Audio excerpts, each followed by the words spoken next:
Hello छात्रों, कैसे हो आप लोग? मस्त ना? चलो, आज के इस वीडियो में मैं आपको बताने जा रहा हूँ what are the kinds of sentences. Sentence के प्रकार क्या क्या होते हैं। लेकिन इसको जानने से पहले मैं कहूँगा, इससे पहले एक वीडियो आया मेरा जिसमें मैंने बताया है व्हाट इज सेंटेंस, सेंटेंस क्या होता है। तो पहले सेंटेंस क्या होता है वो जान लो, तब ये वीडियो देखना, इससे ज़्यादा समझ में आएगा। और अगर देख लिए हो तो कंटिन्यू कर सकते हो। सेंटेंस के प्रकार, काइंड्स ऑफ सेंटेंस। तो आइए पहले हम टाइटल कर देते हैं काइंड्स ऑफ सेंटेंस, उसके बाद हम बात करेंगे कि सेंटेंस सीखना क्यों जरूरी है, सेंटेंस का जो प्रकार होता है वो जानना क्यों जरूरी है। सेंटेंस के जो प्रकार होते हैं ये बड़ा ही कंफ्यूजिव होते हैं, बहुत सारा कंफ्यूजन आता है इसमें। और उस कंफ्यूजन को ठीक करने के लिए मैं एक काइंड्स ऑफ सेंटेंस लेके आया हूं।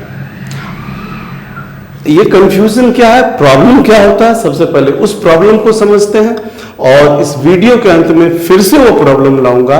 आप देखना कि वो प्रॉब्लम बिल्कुल तरह से खत्म हो गया है, पूरी तरह से खत्म हो गया है। तो सबसे पहले प्रॉब्लम को समझते हैं कि काइंड्स ऑफ सेंटेंस में क्या प्रॉब्लम आता है। एक सेंटेंस हम लिखते हैं आपके सामने और वो सेंटेंस है आर यू नॉट रेडी। बहुत सिंपल सा सेंटेंस मैंने लिया, आर यू नॉट रेडी। ये सेंटेंस को लेकर के हम अगर आपसे सवाल करें कि आर यू नॉट रेडी ये किस तरह का सेंटेंस है, तो कोई क्या बताएगा? क्वेश्चन है। तो मैं फिर पूछूंगा, अगर ये क्वेश्चन है, चलिए ठीक है, तो क्या ये नेगेटिव सेंटेंस नहीं है? बोले ये नेगेटिव भी है। अरे भैया, नेगेटिव भी है, क्वेश्चन भी है, ये कैसे? एक सेंटेंस दो दो प्रकार का। फिर बोलोगे क्या ये कॉम्प्लेक्स, सिंपल या कंपाउंड नहीं है? तो बोलोगे ये सिंपल भी है। तो कंफ्यूजन है। इस कंफ्यूजन को दूर करने के लिए हम जो तरीका आपको बताने जा रहे हैं वो तरीका बहुत सिंपल है, और उसके लिए हम इसको हटाते हैं और आपको काइंड्स ऑफ सेंटेंस बताते हैं। देखिए, ये थोड़ा सा इसको हम रब करते हैं और इसके बाद हम आपको बताते हैं काइंड्स ऑफ सेंटेंस क्या होता है। देखिए, अगर हम सेंटेंस को पकड़े तो एक्चुअल बात क्या है, कंफ्यूजन किस लिए आता है उसको समझना होगा। वो कंफ्यूजन यहां पर टोटली क्लियर हो जाएगा। देखिए, मैंने क्या किया है, 3 एरो डाउन किया है। ये 3 एरो डाउन क्यों किया है इसको समझिए। काइंड्स ऑफ सेंटेंस एक ग्राउंड पे नहीं होता है। एक प्रकार से आप काइंड्स ऑफ सेंटेंस नहीं बता सकते हो। सेंटेंस को 3 ग्राउंड्स पे डिवाइड किया गया है। जितने तरह के जो सेंटेंस संसार में हैं उन सारे वाक्यों को 3 ग्राउंड्स पे डिवाइड किया गया है। Sentences are divided on 3 grounds. अब वो 3 ग्राउंड्स क्या है वो जानिए सबसे पहले। तो पहला जो ग्राउंड है, पहला जो बेस है जिस पे हम सेंटेंस को डिवाइड करते हैं वो है सेंटेंस का नेचर। दूसरा होता है सेंटेंस का मीनिंग, और तीसरा होता है सेंटेंस का स्ट्रक्चर।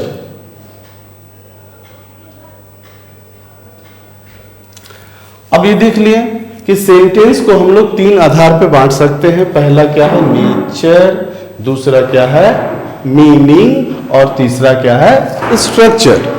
ये बिल्कुल सिंपल है। अब समझते हैं कि नेचर के हिसाब से सेंटेंस का क्या क्या काइंड्स है, मीनिंग के हिसाब से सेंटेंस का क्या क्या काइंड्स है, और स्ट्रक्चर के हिसाब से सेंटेंस का क्या क्या काइंड है। इसको समझते हैं। डिटेल में जाने से पहले ओवरव्यू लेते हैं। तो नेचर के हिसाब से जो सेंटेंस होता है वो 2 तरह के होते हैं। एक को बोलते हैं हम लोग पॉजिटिव सेंटेंस, या इसको एफर्मेटिव सेंटेंस भी कहा जाता है। एफर्मेटिव सेंटेंस, पॉजिटिव और एफर्मेटिव सेंटेंस।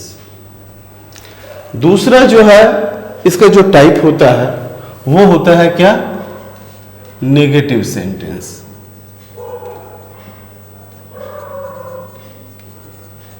Negative sentence. अब देखिए, पॉजिटिव सेंटेंस, नेगेटिव सेंटेंस, ये होता है नेचर के हिसाब से।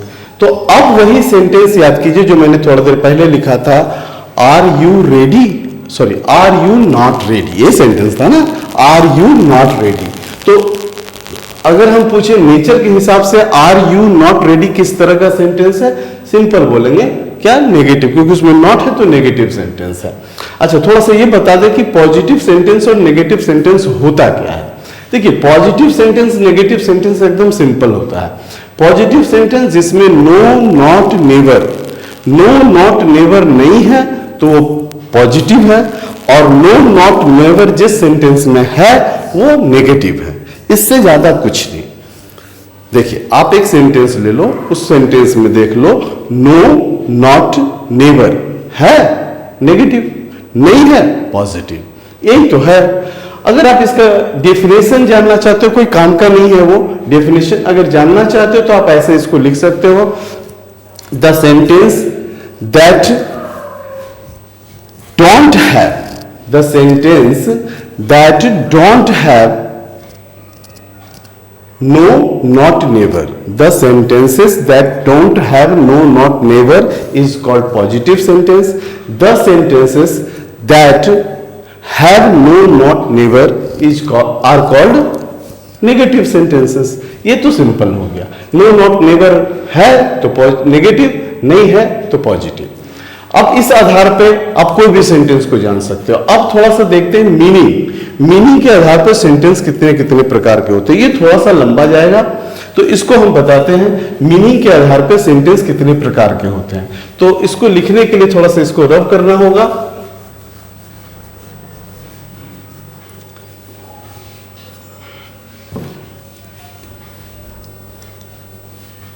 देखिए, मीनिंग के हिसाब से जो सेंटेंस होता है वो सेंटेंस होता है 5 किस्म का, और वो पांचों के बारे में हम आपको एक एक कर करके धीरे धीरे बताते हैं ताकि आप उसको धीरे धीरे आराम से समझो। तो 5 किस्म के जो सेंटेंस होते हैं मीनिंग के आधार पे, वो सेंटेंस क्या क्या होते हैं वो हम आपको बताते हैं। देखिए, मीनिंग के आधार पे 5 सेंटेंस, जो पहला सेंटेंस है उसको हम लोग क्या बोलते हैं, assertive sentence. Assertive sentence,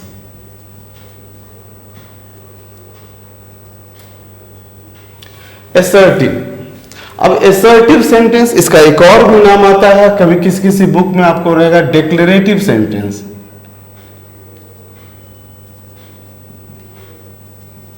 declarative sentence,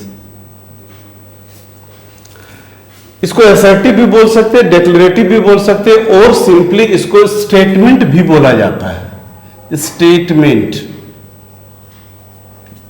तो 3 नाम हो गए इसके, एक असर्टिव, दूसरा डिक्लेरेटिव और तीसरा स्टेटमेंट। ये तीनों नाम से इसको जाना जाता है। अब इसको सबसे पहले समझते हैं कि असर्टिव सेंटेंस होता क्या है।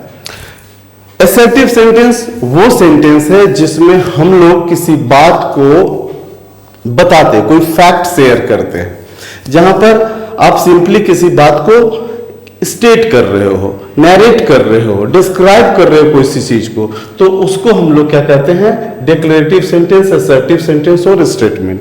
हम इसको और भी सिंपल में हम आपको बताते हैं कि स्टेटमेंट, असर्टिव या डिक्लेरेटिव सेंटेंस किसको बोलते हैं।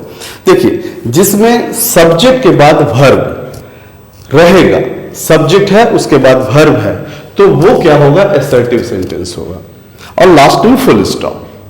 अब सब्जेक्ट के आगे और भी कुछ वर्ड हो सकता है, लेकिन सब्जेक्ट प्लस वर्ब ये कॉम्बिनेशन कहीं पर है तो वो असर्टिव सेंटेंस होगा। इसके बाद नेक्स्ट जो आता है, इसका कुछ एग्जाम्पल हम आपको देना चाहेंगे। एग्जाम्पल बहुत सारा है, जैसे कि आप अपनी नोट कॉपी में इसको लिख भी सकते हो। फॉर एग्जाम्पल एक सेंटेंस हम बोल सकते हैं, the children are playing cricket, the children are playing cricket. अब ये सेंटेंस देख लो, the children are playing cricket, हम क्या कर रहे हैं, कुछ जो देख रहे हैं उसको हम डिस्क्राइब कर रहे हैं, the children are playing cricket. और इसमें देखिए द चिल्ड्रन क्या सब्जेक्ट है, उसके बाद आर प्लेइंग क्या वर्ब है, तो सब्जेक्ट प्लस वर्ब आ जा रहा है, तो ये क्या होगा, असर्टिव सेंटेंस। इसी तरह एक और सेंटेंस हम ले सकते हैं, he broke the glass, he Brock the glass, उसने ग्लास को तोड़ दिया। इसमें भी देखिए ही सब्जेक्ट है, ब्रॉक वर्ब है, और ये कोई घटना को बता रहे हैं कि उसने ग्लास को तोड़ दिया, तो क्या है, असर्टिव सेंटेंस है। एक और भी दे सकते हैं, actually see does not like you, actually see does not like you. इसमें क्या देखते हैं, ये भी हम कोई चीज को नैरेट कर रहे हैं, मैंने कुछ देखा है तो उसको बता रहे हैं कि वो जो है ना वो तुमको पसंद नहीं करती है, actually see does not like you. तो ये सब क्या हो गया, असर्टिव सेंटेंस। और भी बहुत सारे एग्जाम्पल दे सकते हैं, I have no time for you, है ना, I have no time for you. इसमें भी क्या है, हम अपना ओपिनियन रख रहे हैं, मेरे पास तुम्हारे लिए समय नहीं है, तो ये क्या है, एक असर्टिव सेंटेंस है। तो इस तरह से बहुत सारा एग्जाम्पल दिया जा सकता है, लॉट्स ऑफ एग्जाम्पल दिया जा सकता है। ये सब एग्जाम्पल आप लिख के रखना, काम आएगा। इसके बाद असर्टिव सेंटेंस के बाद जो दूसरा टाइप है वो आता है आपका, थोड़ा हम शॉर्ट ही करेंगे, दूसरा जो टाइप आता है वो है क्वेश्चन। उसको हम लोग क्वेश्चन भी बोलते हैं, ऐसे इंटेरोगेटिव सेंटेंस भी बोलते हैं, इंटेरोगेटिव सेंटेंस, इंटेरोगेटिव सेंटेंस। अब देखिए इंटेरोगेटिव सेंटेंस क्या होता है। इंटेरोगेटिव सेंटेंस कहते हैं जिसमें हम लोग क्वेश्चन पूछते हैं। क्वेश्चन पूछने का मतलब क्या है कि किसी से कुछ पूछना, जहां पर आप किसी से कुछ जानने की कोशिश कर रहे हो या उसकी जानकारी समझने की कोशिश कर रहे हो, तो वहां पर जो है हम उससे कुछ इंटेरोगेट करते हैं, कुछ पूछते हैं। तो जब भी किसी से कुछ पूछते हैं तो उसके लिए हम लोग इंटेरोगेटिव सेंटेंस यूज करते हैं। क्योंकि ये पूछते हैं तो यहां पर पूछने के लिए हम लोग जो यूज करते हैं क्वेश्चन, तो इसको हम लोग सिंपली क्वेश्चन भी बोला जाता है, QUESTION, क्वेश्चन भी बोला जाता है। अब समझिए इंटेरोगेटिव सेंटेंस जो होता है वो आपका दो प्रकार का होता है, क्वेश्चन भी दो प्रकार, हाँ जी, ये मीनिंग के अंदर अब यहां से ये दो प्रकार का हो जाता है। तो इसको हम यहीं पे बता देंगे, बहुत सिंपल वे में बताएंगे। इंटेरोगेटिव सेंटेंस दो प्रकार का होता है। इसमें ए नंबर जो ले लेते हैं वो क्या है, आपका सिंपल इंटेरोगेटिव सेंटेंस बोल सकते हो या यस नो क्वेश्चन बोल सकते हो। इसको पहला क्या हो गया, सिंपल इंटेरोगेटिव सेंटेंस।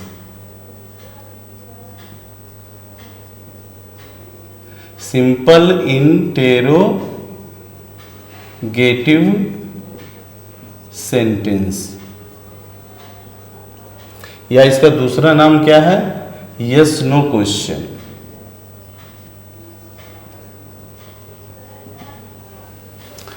और इसके साथ साथ बी नंबर में क्या आ जाएगा, इसका दूसरा टाइप है, और वो दूसरा टाइप क्या होता है, उसको हम लोग बोलते हैं complex interrogative sentence, complex interrogative sentence, या इसका दूसरा एक और भी नाम है क्या, WH क्वेश्चन।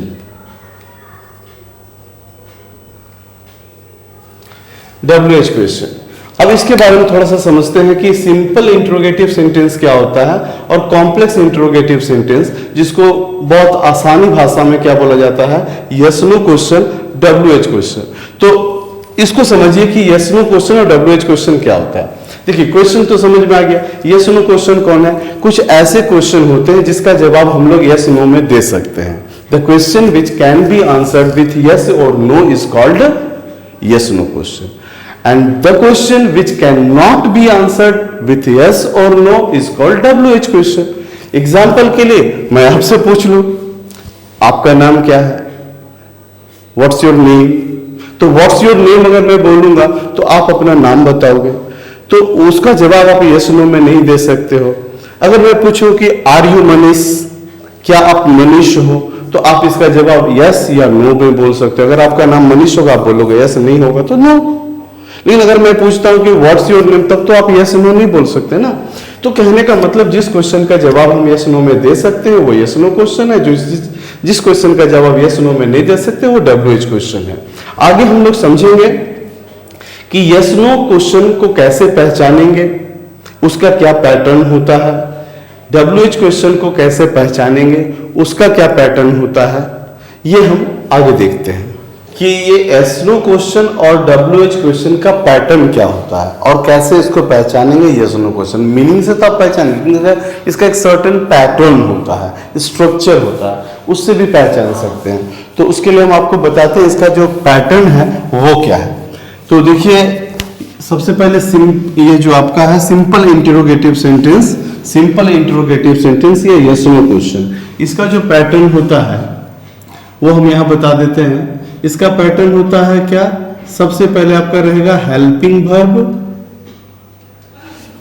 हेल्पिंग वर्ब, कोई भी हेल्पिंग वर्ब रहेगा यहाँ पे। उसके बाद क्या, एक सब्जेक्ट आ जाएगा और सब्जेक्ट के बाद भी अदर वर्ड रह सकता है, लास्ट में क्वेश्चन मार्क। अगर इस पैटर्न पे कोई भी सेंटेंस है तो वो no doubt yes no question है। अब इस पैटर्न पे बहुत सारा सेंटेंस है जिसका एग्जांपल हम आपको दे सकते हैं, और वो क्या है, एक सिंपल इंटरोगेटिव सेंटेंस है, यस नो क्वेश्चन है।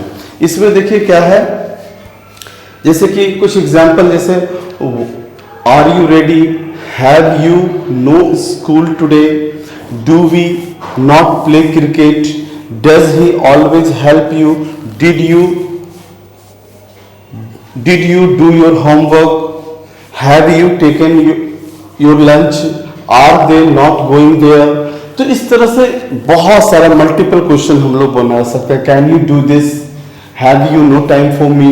इस तरह से yes no क्वेश्चन बहुत बना सकते हैं। yes no क्वेश्चन बनाने के लिए क्या करना, हेल्पिंग वर्ब सामने रखना, उसके बाद सब्जेक्ट लगाना, उसके बाद और कोई वर्ब हो सकता है, कोई और वर्ड हो सकता है। अब देखिए यहां पर समझते हैं सिंपल में कॉम्प्लेक्स इंट्रोगेटिव सेंटेंस का स्ट्रक्चर क्या होता है, पैटर्न क्या होता है। तो कॉम्प्लेक्स का मतलब कि WH क्वेश्चन का जो पैटर्न होता है, इसका दो पैटर्न होता है, इसका एक नहीं बल्कि दो पैटर्न होता है, ये याद रखिएगा। पहला पैटर्न क्या है इसका, पहला पैटर्न जो है वो है कि सबसे पहले क्या होता है, WH वर्ड होता है, WH वर्ड, एक WH वर्ड रहेगा।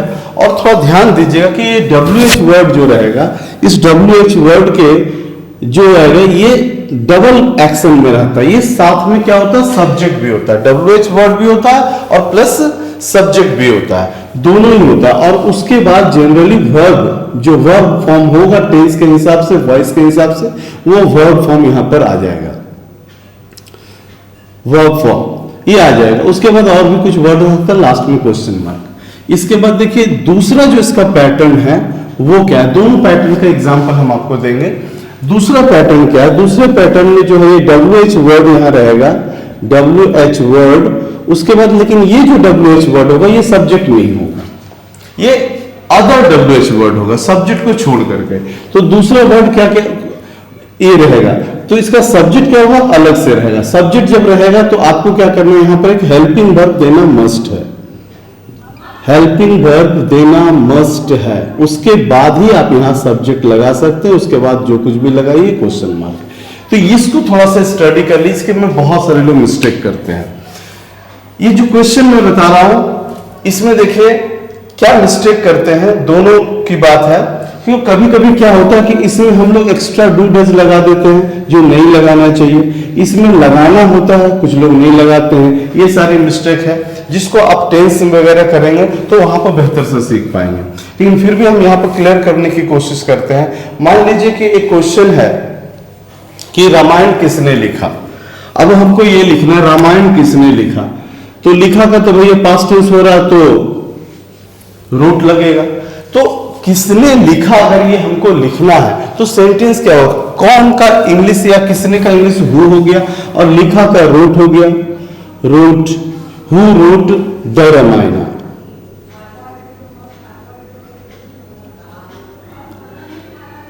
और ये क्वेश्चन मार्क दे दिया, ठीक है। अब यहां पर समझते हैं कि इसी तरह का एक क्वेश्चन थोड़ा दूसरी तरह से घुमा करके हम आपके सामने रख रहे हैं, उसको थोड़ा सा समझने की कोशिश कीजिएगा जिससे आपका जो डाउट है वो क्लियर हो जाएगा। वो क्या है, मेरे पास एक क्वेश्चन, दूसरा क्वेश्चन WH आ रहा है कि वाल्मीकि ने क्या लिखा। अगर ये क्वेश्चन है कि वाल्मीकि ने क्या लिखा तो इसको हम लोग कैसे लिखेंगे, व्हाट, क्या का इंग्लिश हो जाएगा व्हाट डिड वाल्मीकि राइट। अब ये देखिए, ये दोनों क्वेश्चन को कंपेयर करके थोड़ा सा समझिए। आप देख रहे हैं कि ये जो पहला जो कोई एग्जाम्पल जो दिए, हु रोट द रामायण, ये पैटर्न 1 का है, ये पैटर्न 1 का है। इसमें WH वर्ड है, यही सब्जेक्ट है। हु किसके लिए आया, कौन, जो लिखा, मतलब वाल्मीकि के लिए आया। और रोट जो है इसका वर्ब है। तो देखिए वर्ब जैसा है वैसे ही रह गया, उसके बाद इसका ऑब्जेक्ट है। लेकिन इसमें देखिए सेकंड वाला में क्या है, WH वर्ड, लेकिन ये सब्जेक्ट नहीं, सब्जेक्ट इसका यहाँ वाल्मीकि है। तो इस वजह से यहाँ पर देखिए एक्स्ट्रा डिड हेल्पिंग वर्ब हम लोग को लगाना पड़ा। इसको याद रखिएगा, इसके बारे में बहुत सारा डिटेल में पढ़ना चाहिए। ये वो जगह है जहां पर बहुत सारी गलतियां लोग करते हैं, इसको थोड़ा डिटेल में समझना चाहिए। इसके बाद हम आपको नेक्स्ट, जैसे 2 हो चुका है, असर्टिव सेंटेंस और इंटेरोगेटिव सेंटेंस। इसके बाद 3 बचे हुए हैं, उन तीनों के बारे में बताते हैं। 2 प्रकार का जो सेंटेंस है वो हम क्लियर कर चुके हैं, असर्टिव सेंटेंस और इंटेरोगेटिव सेंटेंस। और तीसरा जो प्रकार है वो क्या है, तीसरा जो प्रकार है आपका, वो है आपका imperative sentence, IMPERATIVE, imperative sentence. इसको थोड़ा सा समझते हैं, इंपेरेटिव सेंटेंस क्या होता है। ये बहुत ही ऐसा सेंटेंस है जिसको हम बहुत ज्यादा यूज करते हैं कन्वर्सेशंस में, स्पोकन इंग्लिश में। इंपेरेटिव सेंटेंस, तो ये इंपेरेटिव सेंटेंस क्या होता है, इंपरेट करने का मतलब क्या होता है। इंपरेट करने का मतलब होता है कमांड करना। कमांड करना मतलब किसी को कुछ करने के लिए कहना। देखिए इस पे एक इंटरेस्टिंग बात मुझे याद आ रही है, तो वो हम आपको बताते हैं। कमांड, जहां तक याद है आप लोग कंप्यूटर के बारे में बेसिक नॉलेज रखते होंगे, तो कंप्यूटर में क्या होता है, हम लोग कमांड देते हैं। कैसे देते हैं कमांड, इनपुट डिवाइस से, और कंप्यूटर हम लोग को जवाब देता है कैसे, आउटपुट डिवाइस से। अब आप कमांड देना है आपका, देखिए मोबाइल भी एक तरह का कंप्यूटर ही है। आप उस मोबाइल में, कैलकुलेटर में जाओ और उस पर प्यार से स्माइल करते हुए 2+2 लिखो, क्या जवाब आएगा, 4। गुस्सा से 2+2 4 लिखो, 2+2 लिखो, जवाब क्या आएगा, 4।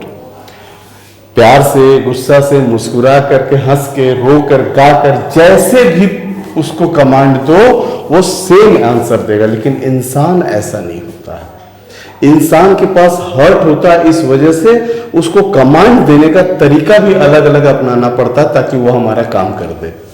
तो यहां पर जो कमांड का जो तरीका है वो थोड़ा सा अलग है। बार बार मैं कमांड बोल रहा हूं, तो इंपरेटिव सेंटेंस का एक और नाम क्या हो जा रहा है, कमांड। ये इसको हम लोग कमांड भी बोल सकते हैं। अब कमांड कहते किसको हैं, इंपरेटिव सेंटेंस या कमांड किसको कहते हैं, तो इसका सिंपल सा डेफिनेशन है कि the sentence which expresses an order, an advice, request और proposal is called imperative sentence. मतलब जिस वाक्य से ऑर्डर, एडवाइस, रिक्वेस्ट और प्रपोजल, आदेश, सलाह, अनुरोध और प्रस्ताव का बोध होता है, उसको क्या कहते हैं हम लोग, इंपरेटिव सेंटेंस कहते हैं। अब समझते हैं कि चलिए इसमें क्या क्या आएगा, इसको यही समझते हैं, order, advice, request, proposal. Order, advice, request and proposal, ये 4 में से किसी का भी बोझ रहे तो वो क्या होगा, इंपरेटिव सेंटेंस होगा। अब सवाल ये है कि सर इंपरेटिव सेंटेंस को हम कैसे पहचानेंगे कि ये इंपरेटिव सेंटेंस ही है। तो इसका एक सिंपल सा जवाब है, वो क्या है वो हम आपको बता देते हैं। इसका सिंपल सा जवाब है कि इसके स्ट्रक्चर से पहचानेंगे, इसका पैटर्न से पहचानेंगे। इसका पैटर्न क्या होता है, इसका पैटर्न सिंपल है, इसका पैटर्न होता है, इसका भी पैटर्न याद रखिएगा जिससे इसका पहचान होता है। वो क्या है, इसका पैटर्न होता है V0 प्लस कुछ भी रह सकता है, लास्ट में फुल स्टॉप। अब देखिए ये V0 बड़ा कंट्रोवर्शियल चीज है, कई लोगों को कंफ्यूजन हो जाएगा। ये V0 क्या होता है भैया, V1, V2, V3 तो सुना, लेकिन V0 क्या है, इसके बारे में अलग वीडियो बनाऊंगा तो मैं बताऊंगा कि V0 क्या होता है। थोड़ा सा V1 से ये अलग होता है, वो हम बताएंगे। तो V0 से स्टार्ट होता है जो भी सेंटेंस वो ऑर्डर होगा, एडवाइस होगा, रिक्वेस्ट होगा, प्रपोजल होगा। अच्छा, तो V0 से ऑर्डर भी शुरू होगा, एडवाइस भी शुरू होगा, रिक्वेस्ट भी शुरू होगा, प्रपोजल भी शुरू होगा। यस, सब V0 से ही शुरू होगा। बट यहां पर समझने लायक बात क्या है? यहां समझने लायक बात यह है कि V0 से आपको इंपरेटिव पहचान में आएगा। अब वो ऑर्डर है, एडवाइस है, रिक्वेस्ट है कि प्रपोजल है, इसको पहचानने के लिए आपको मीनिंग पे जाना पड़ेगा। मीनिंग के हिसाब से समझ जाइएगा कि ऑर्डर है कि एडवाइस है या रिक्वेस्ट है या प्रपोजल है। कुछ एग्जाम्पल हम आपको दे देते हैं, जैसे ओपन द डोर, दरवाजा खोलो। तो दरवाजा खोलो क्या है? दरवाजा खोलो क्या है? दरवाजा खोलो ऑर्डर है। उसके बाद जैसे एक है switch off the light, light को स्विच ऑफ कर दो, तो लाइट को स्विच ऑफ कर दो, ये भी ऑर्डर है। फिर क्या है? Take care of yourself, take care of yourself, अपना ध्यान रखो, ये क्या है? एडवाइस है। टेक मेडिसिन ऑन टाइम, ये क्या है? ये भी एक एडवाइस है। इस तरह से आपका रिक्वेस्ट है, please go there, please come here, please help me, kindly sit down, ये सब क्या हो गया? रिक्वेस्ट हो गया। प्रपोजल थोड़ा समझते हैं, प्रपोजल क्या होता है? प्रपोजल को कहते हैं जैसे प्रस्ताव, जहां पर क्या होता है कि आप खुद कोई काम करना चाहते हो और चाहते हो कि और भी लोग आपके साथ वो काम को करें, तो आप उसको क्या दोगे? प्रस्ताव दोगे, है ना? प्रपोज करोगे। कैसे? जैसे मान लीजिए मुझे बाजार जाना है, मुझे बाजार जाना है, तो अब मुझे बाजार जाना और हम चाह रहे हैं कि मेरा दोस्त भी मेरे साथ जाए, तो हम क्या करेंगे? उसको क्या बोलेंगे? Let us go to market, चलो बाजार चलते हैं। तो एक चीज ये भी याद रख सकते हैं कि प्रपोजल जो होता है ना, वो लेट से शुरू होता है, वो लेट, एलईटी लेट से शुरू होता है। अब प्रपोजल जो लेट से शुरू होता है ये तो अच्छी बात है, लेकिन अभी तो आप बताए थे कि V0 से शुरू होता है, तो भैया लेट भी एक तरह का वर्ब है जो V0 है। ठीक है, इस चीज को समझ लिया। अब देखिए इंपरेटिव सेंटेंस के बाद 4 नंबर जो आता है वो क्या है? ये क्लियर हो चुका है शायद। ऑर्डर, एडवाइस, रिक्वेस्ट, प्रपोजल मैंने बता दिया, V0 से शुरू होता है, ये इसका पहचान है, इसका एग्जाम्पल भी मैं बता चुका हूं। अब जो है 4 नंबर सेंटेंस में चलते हैं, और चौथा जो प्रकार है वो क्या है उसको हम यहां लिखते हैं। 4 नंबर जो सेंटेंस है उसको बोलते हैं ऑप्टेटिव सेंटेंस। क्या है जी? ये ऑप्टेटिव सेंटेंस।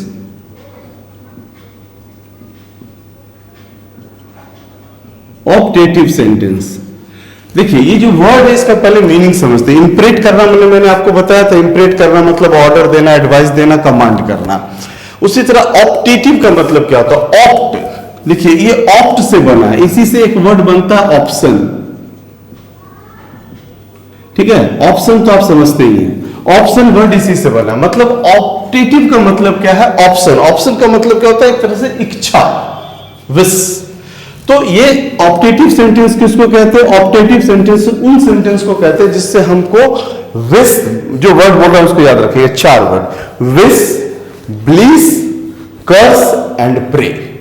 ये 4 चीज जिसका बोध होता है, जिस सेंटेंस से बोध होता है, जो sentence, the sentence that expresses a wish, a curse, a bliss और a pray is called optative sentence. अब ये ऑप्टेटिव सेंटेंस के लिए 4 चीज को हम लिख देते, थोड़ा आप समझ जाएंगे। क्या क्या मैंने बोला? विश, उसके बाद क्या है? प्रे, आप लिख लो पहले, प्रे, उसके बाद ब्लीस और उसके बाद कर्स। इसका मतलब समझाते हैं। विश का मतलब क्या होता है? इच्छा। आप किसी को कुछ विश करते हो तो इसके लिए क्या हो गया? वो एक optative sentence. May you win the race, तुम ये रेस जीत जाओ। May you crack the exam, तुम इस एग्जाम को क्रैक कर लो, तो ये विश है। प्रे क्या है? प्रे थोड़ा सा अलग है। प्रे में जब हम गॉड के थ्रू कोई बात को बोलते हैं, हम ये बोलते हैं कि गॉड आपके लिए ऐसा करे, तो वहां पर जो है वो प्रे हो जाता है। जैसे may God bless you, may God help you, ये क्या हो गया? प्रे। ब्लीस क्या होता है? ब्लीस कहते हैं, ब्लिस किसको बोलते हैं? ब्लिस का मतलब आशीर्वाद। जैसे कि मे यू लिव लॉन्ग, तुम लंबा जियो। ठीक है, मे यू बी हैप्पी, तुम खुश रहो। ये सब क्या है? ब्लिस है। उसके बाद कर्स। कर्स का मतलब क्या होता है? बद्दुआ, अभिशाप। अभिशाप बोले तो इसका क्या मतलब हो जाएगा? अभिशाप कैसा होता है? किसी को बद्दुआ देना है, बहुत सारा बात कह सकते हैं, may you fail in the exam, तुम एग्जाम में फेल हो जाओ, मे यू डाई सून, तुम जल्दी मर जाओ, ये सब क्या है? कर्स है ना, कर्स है, ये बद्दुआ है। तो ये चार चीज का बोध जो है ऑप्टेटिव सेंटेंस में होता है, इसको आप बांध लो। अब मैं बताता हूं कि हाउ टू रिकॉग्नाइज, इसको रिकॉग्नाइज कैसे करेंगे, इसको पहचानेंगे, आइडेंटिफाई कैसे करेंगे कि ये ऑप्टेटिव सेंटेंस है। तो इसका पहचान हम जितना सेंटेंस बताएं, देखिए सब में मैंने मे यूज किया। इसका पैटर्न क्या होता है? इसका पैटर्न जो होता है वो मे, ये सेंटेंस MAY मे से शुरू होता है। अब मे के बाद क्या होता है? यहां पर सब्जेक्ट रहेगा, सब्जेक्ट के बाद एक V0 आएगा और उसके बाद और भी कुछ वर्ड रह सकता है, लास्ट में आपका एक्सक्लेमेटरी मार्क रहेगा।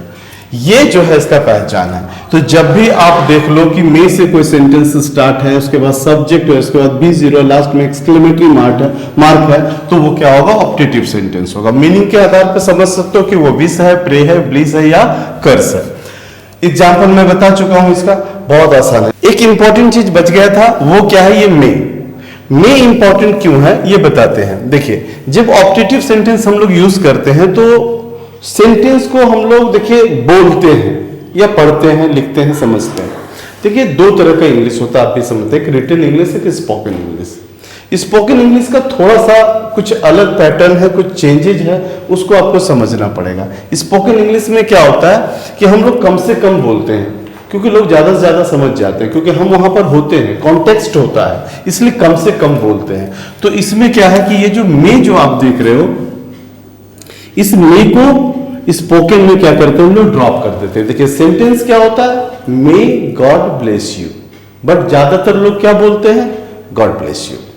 तो मे को क्या किया उन्होंने? ड्रॉप कर दिया। तो आप इसी को याद रखिए कि जो मे है, मे भी ड्रॉप, इसको ड्रॉप किया जा सकता है, स्पोकन में इसको ड्रॉप किया जा सकता है, इससे कोई प्रॉब्लम नहीं है। गॉड ब्लेस यू भी कोई बोल रहा है तो वो क्या है? एक ऑप्टेटिव सेंटेंस है। अब हम पांचवा और आखिरी बताते हैं इसका प्रकार, वो क्या है? Exclamatory sentence. ये एक्सक्लेमेटरी सेंटेंस बहुत इंपॉर्टेंट है। इसके बारे में हम आपको बताते हैं कि एक्सक्लेमेटरी सेंटेंस होता क्या है, ये बहुत जरूरी है समझना। तो एक्सक्लेम का मतलब क्या होता है, जैसा इसका मीनिंग है, वो एक्सक्लेमेटरी सेंटेंस हम आपके सामने यहां लिख देते हैं पहले, उसके बाद हम बताते हैं इसका मीनिंग। एक्सक्लेमेटरी सेंटेंस, ये लास्ट और 5 नंबर है। एक्सक्लेमेटरी सेंटेंस, इसका मीनिंग थोड़ा समझिए कि एक्सक्लेमेटरी सेंटेंस होता क्या है। देखिए इसमें एक वर्ड है एक्सक्लेम, ये हट जाएगा EXCLAIM। एक्सक्लेम का मतलब क्या होता है? दावा करना, कोई चीज को जोर से बोलना, दम लगा के बोलना, पूरे इमोशन के साथ बोलना। तो एक्सक्लेमेटरी सेंटेंस क्या होता है? वो हमारे इमोशन को जो है एक्सप्रेस करता है। मैं जो बता रहा हूं उसको गौर से सुनिएगा। कई दफा ऐसा होता है कि हम कुछ बात ऐसा कहते हैं जिसमें हम लोग का जो ब्रेन है, माइंड है, वो वर्क नहीं करता है, बल्कि हम लोग का हार्ट वर्क करता है। एक इंसिडेंट बताता हूं मैं आपको। जैसे कि मान लो कि आप क्रिकेट मैच देख रहे हो, वो हो सकता है कि टेस्ट मैच हो, उसमें कोई बैट्समैन है, वो टुक टुक टुक टुक धीरे धीरे खेल रहा है, बहुत स्लो गेम चल रहा। भैया क्या गेम है यार। इसी बीच क्या होता है, कोई खिलाड़ी जो है आगे बढ़ता है, पैर आगे बढ़ाता है, बैट उठाता और 6। आप क्या बोलते हो? Wow it's 6। तो ये जो बात आपने बोला ना, वाओ इट्स 6, इसमें आपने ब्रेन को यूज नहीं किया, ये आपका इमोशन बाहर आया। तो जब हम अपने इमोशन को एक्सप्रेस करते हैं और उसके लिए जो सेंटेंस यूज करते हैं, उसी को कहते हैं एक्सक्लेमेटरी सेंटेंस। अब इसको समझिए डिटेल में कि क्या होता है। एक्सक्लेमेटरी सेंटेंस को हम बोल सकते हैं a sentence that expresses a strong feeling, जो आपके एक स्ट्रॉन्ग फीलिंग को एक्सप्रेस करे, ऑफ हार्ट नॉट माइंड। कैसा फीलिंग होता है? ये फीलिंग होता है of Joy, sorrow, regret, praise, आपका हैट्रेड हो सकता है, कंटेम्प्ट हो सकता है, घृणा हो सकता है, सरप्राइज हो सकता है, अप्लाउज हो सकता है, ये सारी चीजें इसमें हो सकता है। तो ये जो फीलिंग्स है, इसको लेकर के हम आपको यहां पर सिखाने चाहते हैं ताकि आप इस सेंटेंस को अपने लाइफ में यूज कर सको और इसका फायदा ले सको।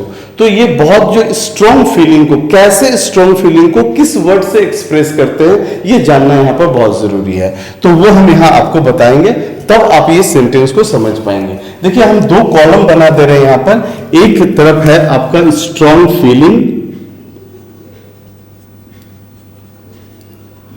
और दूसरी तरफ है वो एक्सक्लेमेटरी वर्ड्स जिससे ये स्ट्रॉन्ग फीलिंग जाहिर होता है, ये एक्सक्लेमेटरी वर्ड।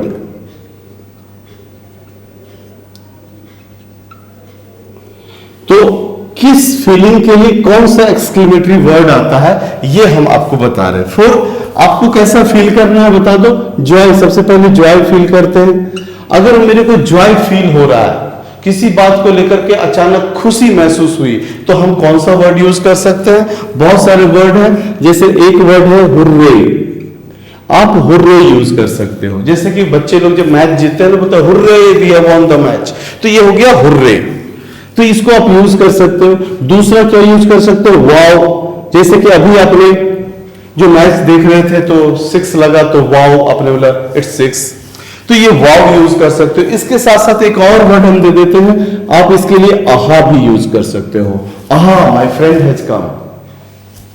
इसके साथ साथ क्या है, अब दूसरा फीलिंग लेते हैं। दूसरा फीलिंग क्या होता है? सोरो का, SORROW, सोरो। अब सोरो, आपको कोई चीज को लेकर दुख हुआ, अचानक सुने कि हमारे स्कूल का जो हेडमास्टर है उनका डेथ हो गया, तो क्या बोलेंगे? दुख, ओह ये क्या हो गया। तो उस दुख को व्यक्त करने के लिए हम लोग कुछ एक्सक्लेमेटरी वर्ड यूज करते हैं। वो एक्सक्लेमेटरी वर्ड क्या क्या है? जैसे कि एक बहुत प्रचलित है अल्लास। अल्लास, अल्लास बोलते हैं। अल्लास का मतलब क्या हुआ? अफसोस, ओह, इस तरह का वर्ड है। अल्लास यूज कर सकते हो आप, अल्लास द हेडमास्टर डाइड। दूसरा क्या यूज कर सकते हो? Oh, oh I have cut my finger, मैंने अपनी उंगली काट ली। इसके लिए एक और वर्ड यूज कर सकते हो, आहा। आहा, आहा होता है, देखिए थोड़ा सा कॉमन जैसा लग रहा है। आहा होता है सुख के लिए, जॉय के लिए, और आ होता है सौरो के लिए। लेकिन हम आपको एक वार्न कर देते हैं, एक चीज बता देते हैं कि इसमें थोड़ा सा कंफ्यूजन आता है। कभी कभी आह वर्ड को भी एज ए जॉय यूज कर लिया जाता है, तो उससे कुछ दिक्कत नहीं है। तीसरा जो है हम आपको बताते हैं, तीसरा फीलिंग क्या हो सकता है? तीसरा फीलिंग जो है वो प्रेज। अगर आपको किसी का प्रेज करना है, किसी का प्रशंसा करना है, तो उसके लिए क्या क्या एक्सक्लेमेटरी वर्ड यूज कर सकते हो? बहुत पुराना वर्ड है ये, अब यूज भी नहीं होता है। वो वर्ड क्या है? ब्रेवो, व्रेवो। देखिए व्रेवो का मतलब क्या होता है? शाबाश। इसका हिंदी क्या होता है? शाबाश। अब ऐसे देखो ना, किसी से पूछ लो कि शाबाश का इंग्लिश क्या होता है, नहीं बता पाएगा। तो ये जरूरी है कि व्रेवो भी आपका लर्निंग में आए, तो व्रेवो यूज कर सकते हो। इसके अलावा क्या यूज कर सकते हो? Well done. आप किसी को वेल डन बोल सकते हो। तो अगर कोई अच्छा काम किया तो उसको बोल सकते हो well done, you are my, I am proud of you. इस तरह की बात कर सकते हैं। और क्या क्या फीलिंग होता है? तीसरा जो हो गया, चौथा हो गया। चौथा जो हैटर, हैटर या कंटेम्प्ट, कंटेम्प्ट, हैटेड या कंटेम्प्ट। हैटेड क्या होता है? जैसे कि किसी से हमको हेट हो रहा है, नफरत हो रहा है, तो उसके लिए हम क्या यूज करते हैं? कंटेम्प्ट है, कुछ गंदा देख लिया, हमको घिन आ रहा है, तो उसके लिए क्या यूज करते हैं? दो वर्ड बहुत ज्यादा प्रचलित है इसके लिए। पहला है फाई फाई, छी छी, जिसको हम लोग बोल सकते हैं हिंदी में। दूसरा पुह पुह। ये दो ठो बहुत इंपॉर्टेंट है, जिसमें फाई फाई बहुत ज्यादा यूज होता है। देखिए हाई फाई नहीं बोल रहे हैं, फाई फाई। और एक साथ क्या है इसके साथ में? पुह पुह, पुह पुह। ये बहुत ही इंपॉर्टेंट है। तो मैंने आपको कितना बताया? 4। एक लास्ट है, वो क्या है वो हम आपको बता दें। एक लास्ट जो है वो है सरप्राइज। अगर हमको किसी को देख करके सरप्राइज हो रहा, आश्चर्य हो रहा है, तो वहां पर हमको क्या यूज करना चाहिए? तो सरप्राइज के लिए हम यही बता सकते हैं कि अगर किसी बात को लेकर सरप्राइज हो रहा है, तो उस सरप्राइज वाले बात को हम लोग जनरली क्या करते हैं? व्हाट या हाउ से बताते हैं। जैसे किसी लड़की को देखा, हम आश्चर्यचकित हो गए, इतना सुंदर, तो क्या बोलते हैं? How beautiful sea is. कोई आइडिया आया, बहुत अच्छा आइडिया है, बहुत बुरा आइडिया है, उसके लिए हम लोग क्या बोल सकते हैं? What an idea. अब देखिए बोलने का ऊपर कंडीशन होता है। अगर हम बोलते हैं व्हाट एन आइडिया, मतलब आइडिया बहुत अच्छा है। व्हाट एन आइडिया मतलब आइडिया बेकार है। ठीक है, तो ये व्हाट से क्या होता है? सरप्राइज। सरप्राइज में अच्छा भी हो सकता है, बुरा भी हो सकता है। तो ये रहा एक्सक्लेमेटरी सेंटेंस। इसके बहुत सारे एग्जांपल्स हो सकते हैं। कुछ एग्जांपल हम आपको बता भी सकते हैं। Hurray we have won the match, देखिए जॉय एक्सप्रेस हो रहा है। अल्लास आई एम अनडन, ओह मैं नाकाम रहा, तो ये भी क्या है? एक सोरो बता रहा है। ब्रेवो यू प्लेड वेल, शाबाश तुम बहुत अच्छा खेले, ये प्रेज कर रहा है। Well done I am proud of you, ये भी प्रेज कर रहा है। फाई इट्स डर्टी, ये कंटेंट है, ये घृणा बता रहा है। Oh I have cut my finger, ये रिग्रेट बता रहा है। ठीक है, सोरो बता रहा है, आपके लैंग्वेज में बोलता है हाउ ब्यूटीफुल सी इज, ये आपका सरप्राइज बता रहा। व्हाट एन आइडिया, ये आपका सरप्राइज बता रहा। तो इस तरह से ये मीनिंग के हिसाब से 5 सेंटेंस हुए। बस इसको ध्यान में रखेंगे तो कभी आपको कंफ्यूजन नहीं होगा। तो मैंने नेचर के हिसाब से बता दिया, सेंटेंस 2 प्रकार का होता है, positive sentence, negative sentence. Meaning मैंने बता दिया 5 किस्म का। अब रह गया है तो रह गया है एक चीज, स्ट्रक्चर। अब देखते हैं स्ट्रक्चर के हिसाब से सेंटेंस कितने प्रकार के होते हैं। तो स्ट्रक्चर, अब स्ट्रक्चर बचा हुआ, स्ट्रक्चर के हिसाब से सेंटेंस का कितना प्रकार होता है उसको समझते हैं। देखिए मैंने आपको नेचर बताया, positive sentence, negative sentence. Meaning के आधार पर बताया 5 किस्म का, असर्टिव, इंट्रोगेटिव या क्वेश्चन, इंपरेटिव, ऑप्टेटिव और एक्सक्लेमेटरी। अब हम स्ट्रक्चर पे आए हैं। तो स्ट्रक्चर के हिसाब से हम आपको बता दें, पूरा बता दें कि 4 किस्म का सेंटेंस होता है, और बहुत सिंपल में बताएंगे क्योंकि इसको पूरा समझने के लिए कुछ और चीजों की जरूरत होगी, उसका भी हम आपको बता देते हैं। तो पहला जो स्ट्रक्चर के हिसाब से जो सेंटेंस होता है, बनावट के हिसाब से, रचना के हिसाब से जो सेंटेंस होता है वो 4 किस्म का होता है। वो क्या क्या नाम है वो हम आपको बता दें। पहला है सिंपल सेंटेंस, सिंपल सेंटेंस।